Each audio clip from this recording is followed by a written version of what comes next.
लोगों के बारे में सोचना ही छोड़ दो, चाहे वह अपने करीबी ही क्यों ना हो। खुद पर ध्यान दो, खुद के ऊपर काम करो, खुद को कैसे बदलना है, इस विषय पर हम आज एक आपको कहानी सुनाएंगे। तो चलिए शुरुआत करते हैं। बहुत समय पहले की बात है।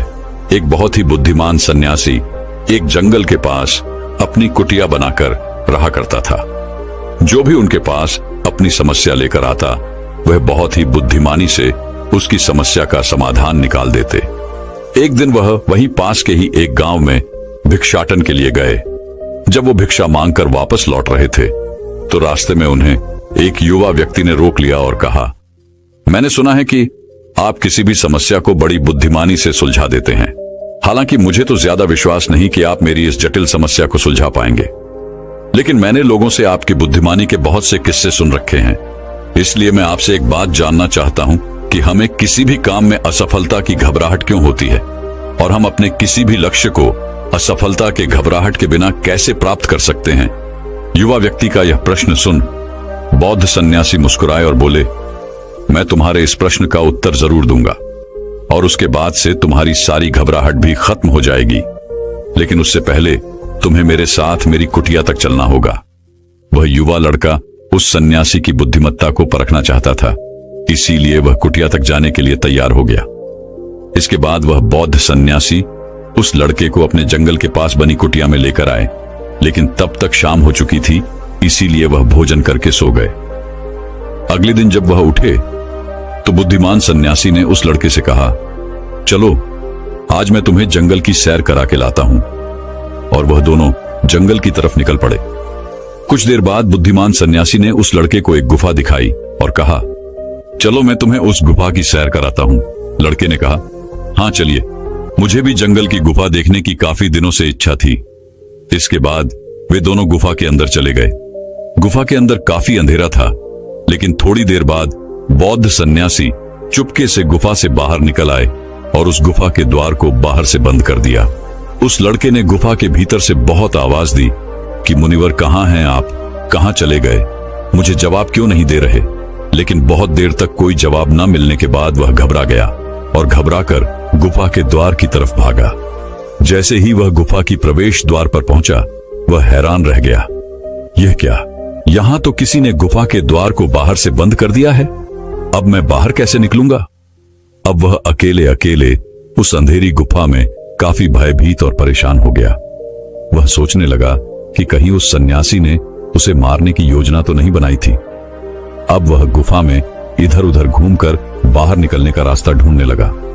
वह गुफा में काफी देर तक इधर उधर भटकता रहा, लेकिन उसे बाहर निकलने का कोई रास्ता नहीं मिला। अब उसे जोरों की प्यास और भूख भी लग रही थी, इसीलिए वह शांत होकर एक जगह बैठ गया। तभी उसे एक सुरंग से सूर्य की रोशनी आती हुई दिखाई दी, और उस रोशनी आने वाली सुरंग तक पहुंचना बहुत ही कठिन था, क्योंकि चारों तरफ बस अंधेरा ही अंधेरा था, और वह सुरंग भी काफी ऊंचाई पर थी। पर फिर भी वह तुरंत उठा और अपनी सारी भूख प्यास को भूलकर अपना सारा ध्यान उस गुफा से बाहर निकलने पर लगा दिया। काफी मेहनत और प्रयास करने के बाद वह उस सूर्य की रोशनी आने वाली सुरंग तक पहुंच गया, और कुछ दूर तक उस सुरंग में ही ऊपर चढ़ता गया। तभी अचानक उसे वह सन्यासी हाथ आगे बढ़ाता हुआ दिखाई दिया। वह लड़का झट से उस सन्यासी का हाथ पकड़कर बाहर आ गया, और बाहर निकलते ही उस सन्यासी को गुस्से से चिल्लाकर कहा, मुनिवर आप पागल हो गए हैं। आप मुझे अंधेरी गुफा में अकेले छोड़कर आ गए। आपको पता है मैं कितना भयभीत हो गया था और मुझे कितने जोरों की प्यास लगी है। उस सन्यासी ने मुस्कुराते हुए उसे पानी दिया और कहा, अब मेरी बातों को ध्यान से सुनना। तुम इस गुफा के बाहर सिर्फ 2 कारणों की वजह से निकल पाए, जिसने तुम्हें इस गुफा से बाहर निकलने के लिए मजबूर किया। पहला कारण, क्योंकि तुम्हें जोरों की प्यास और भूख लगी थी, और दूसरा कारण, तुम्हें वहां घुटन महसूस हो रही थी, क्योंकि तुम्हें मित्रों और परिवार वालों के साथ रहने की आदत पड़ चुकी है। अब मैं तुम्हें 2 मुख्य कारण बताता हूं, जिसकी वजह से तुम इस गुफा से बाहर निकल पाए। पहला कारण, क्योंकि तुम्हारे साथ वहां यह कहने के लिए लोग नहीं थे कि इतने अंधेरे में इतनी ऊंचाई पर तुम उस सुरंग तक कैसे पहुंच पाओगे, ये तो असंभव है। और दूसरा कारण, वहां यह कहने के लिए भी लोग नहीं थे कि चलो कोई दूसरा रास्ता देखते हैं, इससे भी आसान रास्ता मिल जाएगा और हम बहुत आसानी से इसको फिर से बाहर निकल जाएंगे। सफलता प्राप्त करने का नियम भी कुछ ऐसा ही है। ये तो मैंने तुम्हें सफलता कैसे प्राप्त करी इसकी एक छोटी सी दुनिया बनाकर दिखाई है, और वास्तविक दुनिया इससे कहीं अधिक जटिल होती है। वहां हमें सलाह देने के लिए बहुत से फालतू लोग मिल जाते हैं जो खुद तो कुछ कर नहीं पाए, लेकिन हमें ज्ञान देंगे कि यह मत करो, यह बहुत कठिन है, यह तुमसे ना हो पाएगा, इससे अच्छा तो तुम वह काम कर लो, उसमें तुम्हें निश्चित रूप से सफलता मिल जाएगी। और ऐसे ही वह हमारे दिमाग को भटकाकर चले जाते हैं और हमें खुद पर संदेह होने लगता है। सफलता ना मिलने का एक बड़ा कारण यह भी है कि सफलता प्राप्त करने की प्रक्रिया बहुत लंबी होती है, और यहाँ जब हमारा मन घंटों घंटों में बदल जाता है तो फिर लक्ष्य प्राप्ति के महीनों और सालों के प्रयास में ही हमारा मन क्यों नहीं बदलेगा। हमारा मन बदल ही जाता है और हम उस रास्ते को छोड़कर अलग अलग राष्ट्रीय अपनाने लगते हैं। गौतम बुद्ध अक्सर अपने शिष्यों से कहा करते थे कि परेशानियां हमें तभी दिखती हैं जब हमारा ध्यान हमारे लक्ष्य पर नहीं होता। और यह बात 100% सही है। जैसे जब एक तीरंदाज तीर मारने वाला होता है तो वह अपनी एक आंख को बंद कर लेता है और दूसरी आंख से सिर्फ लक्ष्य को देखता है, तब जाकर वह अपने लक्ष्य को भेद पाता है। ठीक इसी प्रकार हमें सफलता का डर तभी लगता है जब हमारा ध्यान अपने लक्ष्य पर न होकर रास्ते पर आने वाली कठिनाइयों पर होता है। तुम इस गुफा से बाहर इसीलिए निकल पाए क्योंकि तुम्हें गुफा के अंदर सुरंग से आने वाली रोशनी के अलावा और कुछ दिखाई नहीं पड़ रहा था। अगर उस गुफा के अंदर प्रकाश होता तो तुम वहां के बड़े बड़े गड्ढों और कीड़े मकोड़ों को देखकर डर जाते और वहीं भटकते रह जाते। इसीलिए अपना सारा ध्यान केवल अपने लक्ष्य पर टिकाए रखो और आसपास क्या हो रहा है, लोग क्या बोल रहे हैं, उस पर ध्यान देना बंद कर दो। तुम्हारे मित्र और रिश्तेदार क्या कर रहे हैं, उन्हें सफलता मिली कि नहीं, ये सब देखना बंद कर दो और केवल खुद के काम पर ध्यान दो। फिर देखना कि जब तुम्हारा समय आएगा तो लोग खड़े होकर तुम्हारे लिए तालियां बजाएंगे। और इतना कहकर वह बुद्धिमान सन्यासी मौन हो गए। उस युवा लड़के ने कहा, मुनिवर, आपने तो आज मेरी आंखें ही खोल दी। आपने कही हर एक बात में ही मुझे बुद्धिमानी नजर आई। आप सच में बहुत बुद्धिमान हैं, इसीलिए सभी आपको बुद्धिमानी का लोहा मानते हैं। मैं आपको वचन देता हूं कि आज से मैं मेरे मन को कभी भी असफलता के डर से नहीं सताऊंगा। मैं अपना पूरा ध्यान सिर्फ अपने काम पर लगाऊंगा और जल्दी ही एक सफल व्यक्ति बनकर दिखाऊंगा। इतना कहकर उस लड़के ने बुद्धिमान सन्यासी का धन्यवाद किया और वापस अपने गांव चला गया। तो दोस्तों, चलिए इसके बाद कि इससे भी अच्छी कहानी की शुरुआत करते हैं। पुराने समय की बात है। नगर में रहने वाला सबल नाम का एक लड़का अपनी जिंदगी से बहुत निराश था। उसकी निराशा का कारण यह था कि वह अब तक कुछ भी नहीं कर रहा था। उसके माँ बाप उसे ताने मारते कि तेरे सारे मित्र कुछ ना कुछ कर रहे हैं, लेकिन तू अभी भी घर में ही बैठा हुआ है। मित्रों के बीच भी अक्सर उसका मजाक ही बनता। वह कहीं जाता तो लोग उससे पूछते कि क्या कर रहे हो। उसे यह बताने में बड़ी शर्म आती कि अभी वह कुछ भी नहीं कर रहा। धीरे धीरे उसने रिश्तेदारों के यहां जाना और लोगों से मिलना जुलना कम कर दिया। वह ज्यादातर समय अपने घर में ही बैठा रहता। वह अकेले में रोता, भगवान को कोसता और अपनी किस्मत को दोष देता। अब उसे अपनी जिंदगी बोझ सी लगने लगी थी।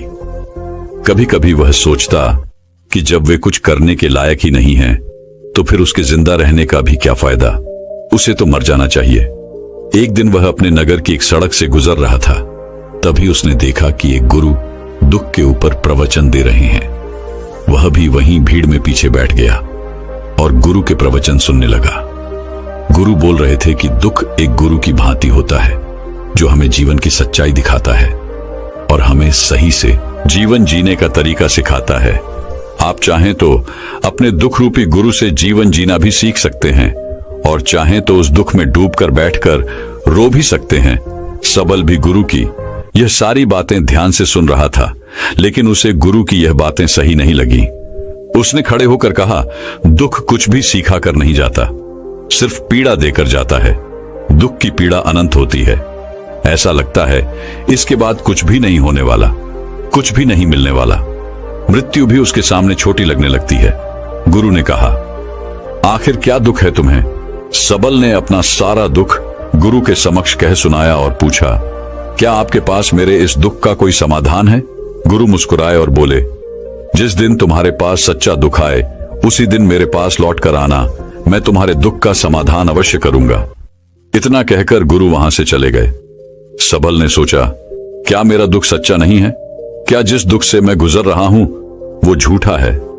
कोई भी मेरे दुख को नहीं समझ सकता।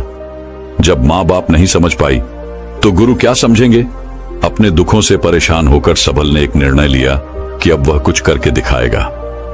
उसने एक छोटा सा व्यापार शुरू किया, लेकिन उसमें उसे सफलता नहीं मिल रही थी। पर उसके घर वाले खुश थे कि वह कुछ तो प्रयास कर रहा है। वह अपने व्यापार में जुटा रहा और उसे धीरे धीरे सफलता भी मिलने लगी। फिर उसने रफ्तार पकड़ ली और सिर्फ 3 साल के अंदर ही वह एक बड़ा व्यापारी बन गया। अब सबल के चारों तरफ ऐसे बहुत से लोग थे जो उसकी चिंता करते थे, उसे पसंद करते थे, उसके काम की प्रशंसा करते थे। अब उसके घर वाले भी उसकी प्रशंसा करते नहीं थकते थे। दिन प्रतिदिन उसके मित्रों की संख्या बढ़ती जा रही थी। अब वह अपनी जिंदगी से बहुत ही खुश था। उसके कुछ मित्रों ने उसे सलाह दी कि जब तुम बड़े व्यापारी बनकर इतने खुश हो तो सोचो कि अगर तुम इस नगर के, इस राज्य के सबसे बड़े व्यापारी बन जाओ तो तुम्हारे पास कितना सुख होगा, कितने लोग तुमसे जुड़ना चाहेंगे, तुम्हारा कितना नाम फैलेगा। स्वयं राजा भी तुमसे मित्रता करना चाहेंगे और जरूरत पड़ने पर तुमसे ही धन उधार लेंगे। मित्रों की यह बात सबल के मन में घर कर गई। अब उसने और भी धन कमाने का प्रयास शुरू कर दिया, लेकिन उसे यह सब कुछ बहुत ही जल्दी चाहिए था। वह यह सब कुछ प्राप्त करने में अपना ज्यादा समय बर्बाद नहीं करना चाहता था। इसीलिए उसने ऐसे भी कार्य करने शुरू कर दिए जो उचित नहीं थे। उसने बड़ी मात्रा में अपने मित्रों से धन उधार लेना शुरू कर दिया। ज्यादा मुनाफा कमाने के लालच में अपने सामान में मिलावट करने लगा। उसने दूसरे व्यापारियों के खिलाफ षड्यंत्र भी रचे, उन्हें डराया धमकाया। जैसा जैसा उसके मित्र उससे कहते गए वह वही करता गया। वही इन तरीकों से ज्यादा धन तो कमा रहा था, लेकिन अब उसके जीवन में सुकून ही रह गया था। उसके मन की शांति गायब हो गई थी। उसे रातों में नींद नहीं आती थी। वह किसी उधेड़बुन में लगा रहता था। सुख सदन की सारी वस्तुएं होने के बाद भी उसे किसी में सुख नहीं मिल रहा था। एक दिन सबल अपनी गाड़ी में सवार होकर कहीं जा रहा था। तभी रास्ते में उसे गुरु का आश्रम दिखा। वह रुक गया। वह गुरु के पास जाकर बोला, गुरुदेव, आपने कहा था कि जब तुम्हारे जीवन में सच्चा दुख आए तब मेरे पास आना। अब मैं बहुत दुखी हूं। मेरे रातों की नींद गायब हो गई है। मुझे कहीं सुकून नहीं मिल रहा। इस तरीके से सबल ने अपनी सारी समस्या गुरु के सामने कह सुनाई। गुरु ने कहा, जब तुम मुझसे पहली बार मिले थे तब भी तुम किसी दुख में थे। तुमने उस दुख से क्या सीखा? सबल ने कहा, मैंने सीखा कि सिर्फ सोचने और चिंता करने से कुछ नहीं होता। अपनी सोच को सच करने के लिए कर्म करना पड़ता है, और सिर्फ कर्म करने से भी कुछ नहीं होता। अपने कर्म को अंतिम पड़ाव तक ले जाना भी आवश्यक होता है। चाहे रास्ते में कितनी ही मुश्किलें आए, मन कितना ही निराश हो, कितना ही लगे कि अब आगे कुछ भी नहीं होने वाला, तब भी यह मानकर चलो कि मैं जो भी कर रहा हूं उसमें सफल अवश्य होऊंगा। लोग सिर्फ सफल व्यक्ति को ही सम्मान देते हैं, फिर चाहे कोई कितना ही अच्छा क्यों ना हो, वह लोगों की नजरों में बोझ ही होता है। यह सब सुन गुरु मुस्कुराए और बोले, यह असली दुख नहीं है। जब तुम्हारे जीवन में असली दुख आए तब मेरे पास आना, मैं उसका समाधान अवश्य करूंगा। सबल ने जाते समय गुरु को सोने के सिक्कों से भरा एक घड़ा भेंट किया। घड़ा देखकर गुरु ने कहा, यह मेरे किसी काम का नहीं, इसे उस पेड़ के नीचे गड्ढा खोदकर दफना दो। सबल ने गुरु के कहे अनुसार घड़े को पेड़ के नीचे दफना दिया और वहां से चला गया। कुछ दिनों तक तो व्यापार अच्छी तरक्की कर रहा था, लेकिन गलत व्यापार की वजह से ही धीरे धीरे उस व्यापार में घाटा होने लगा। उसकी सारी धन संपदा धीरे धीरे खत्म होने लगी और एक दिन ऐसा आया जब उसके पास कुछ भी नहीं बचा और वह कर्जे से भर चुका था। लेकिन वह निश्चिंत था क्योंकि उसने सारा कर्ज अपने मित्रों से ही लिया था। वह सोचता था कि उसके मित्र बुरे समय में उसका साथ देंगे, लेकिन ऐसा कुछ भी नहीं हुआ। बुरा समय आते ही मित्रों ने ही सबसे पहले अपना उधार मांगना शुरू किया और उधार वापस न करने पर जान से मारने की धमकी भी दी। उसके शुभ चिंतक, उसे चाहने वाले सब उससे दूर हो गए। उसके वो मित्र जो उसके साथ मौज मस्ती किया करते थे अब उससे दूर भागने लगे। उसके परिवार वाले उसे उसकी गलतियां और कमियां गिनाने लगे। उसकी सारी संपत्ति नीलाम हो गई और उसके पास कुछ भी नहीं बचा।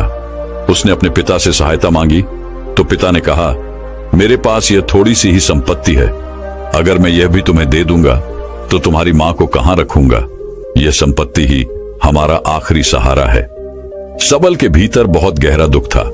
उसके आसपास ऐसा कोई भी नहीं था जो उसके दुख को समझ सके, उसे संभाल सके। लोगों से मिले इस धोखे और विश्वासघात की वजह से ही वह अंदर तक टूट गया। उसे लगने लगा, अब जीने का क्या मतलब? अब तो मृत्यु ही एकमात्र सहारा है, वह आत्महत्या करने। एक पहाड़ी की तरफ जा रहा था कि तभी उसे याद आया, गुरु ने कहा था, जब तुम्हारे जीवन में असली दुख आए तब मेरे पास आना। सबल गुरु के पास गया और अपना सारा दुख कह सुनाया। वह आंखों में आंसू भरकर बोला, मेरे इस दुख का समाधान कीजिए गुरुदेव। गुरु ने कहा, जब तुम्हारे जीवन में असली दुख आए तब मेरे पास आना, मैं उसका समाधान अवश्य करूंगा। सबल ने कहा, अभी जो मेरे जीवन में घट रहा है वह दुख नहीं है। आखिर असली दुख होता क्या है गुरुदेव? गुरु ने कहा, सबसे पहले तुम यह बताओ कि तुमने अपने इस दुख से क्या सीखा? सबल ने कहा, मैंने सीखा कि जो लोग हमारी सफलता, हमारी तरक्की की वजह से हमारे जीवन में आए हैं वह हमें धोखा अवश्य देंगे, क्योंकि वह बुरे समय में हमारे साथ खड़े नहीं होंगे। वह केवल अच्छे समय में हमारा फायदा उठाएंगे और बुरे समय में छोड़कर चले जाएंगे। भरोसा केवल उन्हीं लोगों पर करना चाहिए जो हमारे बुरे समय में, असफलता के समय में हमारे साथ खड़े रहते हैं। लेकिन ऐसे लोग बहुत ही कम होते हैं, पर जिसके पास होते हैं उन्हें उनकी कद्र करनी चाहिए, उनका अपमान नहीं करना चाहिए। मैंने यह भी सीखा कि कभी किसी के खिलाफ षड्यंत्र नहीं करना चाहिए। ईमानदारी और धैर्य के साथ अपना काम करना चाहिए और कभी लालच नहीं करनी चाहिए। अपना सारा दुख और अनुभव बताने के बाद सबल आंखों में आंसू भरकर गुरु के सामने बैठा रहा। थोड़ी देर बाद गुरु उठे और उस पेड़ के नीचे गड्ढा खोदकर वह घड़ा बाहर निकाला जो सोने के सिक्कों से भरा हुआ था और उस सबल को दे दिया और कहा, जब तुम्हारे जीवन में असली दुख आए तब मेरे पास आना। सबल ने गुरु को धन्यवाद दिया और उन्हें प्रणाम कर वहां से चला गया। उसने उस घड़े से एक छोटा व्यापार शुरू किया और वह एक छोटा व्यापारी बनकर भी खुश था। उसने पूरी लगन और ईमानदारी से व्यापार किया। देखते ही देखते वह अपने नगर का फिर एक बड़ा व्यापारी बन गया। उसका जीवन खुशियों और सुविधाओं से भर गया। लेकिन कोई कितना भी अच्छा हो, कितना भी अच्छा काम करे, दान करे, लोगों की मदद करे, लेकिन जीवन में दुख तो आता ही है। तो सबल के जीवन में भी दुख आया। उसके माता पिता एक ही दिन में मृत्यु को प्राप्त हो गए। सबल अपने माता पिता से बहुत प्रेम करता था, इसलिए उसे उनकी मृत्यु से बहुत गहरा आघात पहुंचा। वह उन दोनों के पार्थिव शरीर को शमशान घाट ले गया जहां उनकी अंतिम क्रिया की गई। वहां उसने अपने माता पिता के शरीर को जलते हुए देखा तो उसका मन बेचैन हो गया। उसके अंदर बहुत से प्रश्न उठने लगे। वह घर वापस आया तो उसने अपने माता पिता के घर और संपत्ति को देखा जिसके लिए उसके पिता हमेशा लड़ते रहते थे। आज वो लावारिस पड़ी है। आज उसकी देखरेख करने वाली, उसके लिए लड़ने वाली इस दुनिया से ही चले गए।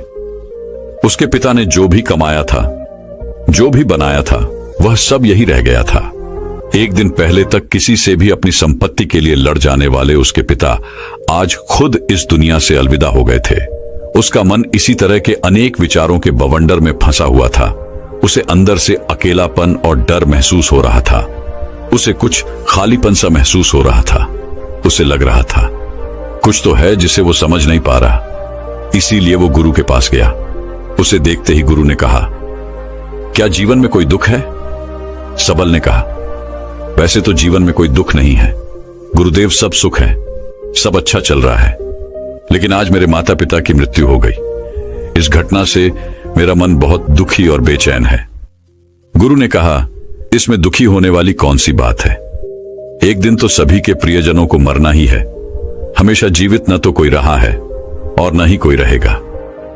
एक दिन तो तुम्हें भी मरना ही है। हो सकता है कल ही मर जाओ या आज भी मर सकते हो। सबल ने कहा, यह आप क्या कह रहे हैं गुरुदेव कि मैं भी मर जाऊंगा? पर मैं तो अभी जवान हूं।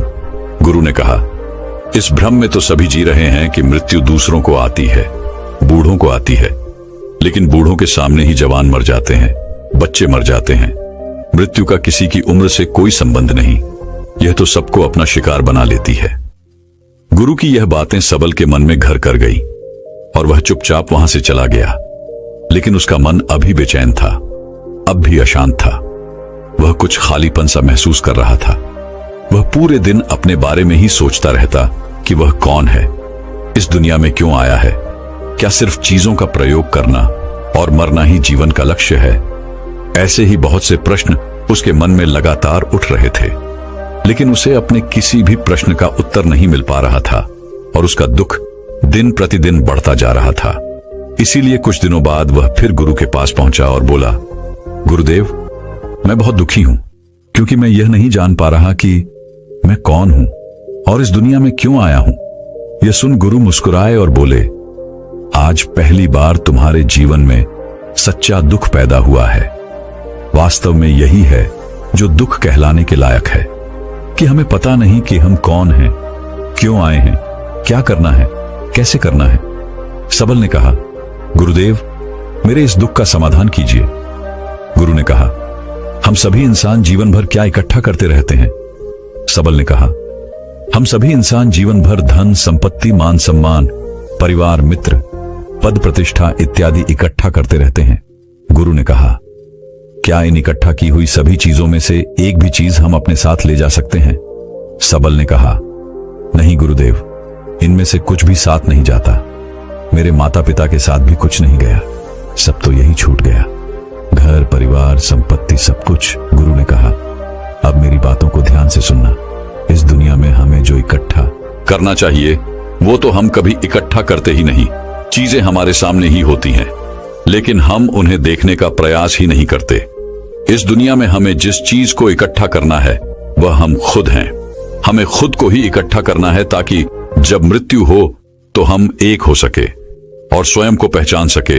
हम भीतर से बटे हुए हैं, प्रेम में, नफरत में, क्रोध में, जलन में, क्रूरता में, धन में, संपत्ति में, पद में, प्रतिष्ठा में, मान में, पहचान में, धर्म में, जाति में। ऐसे ही सैकड़ों हजारों चीजों और वासनाओं में हम बटे हुए हैं।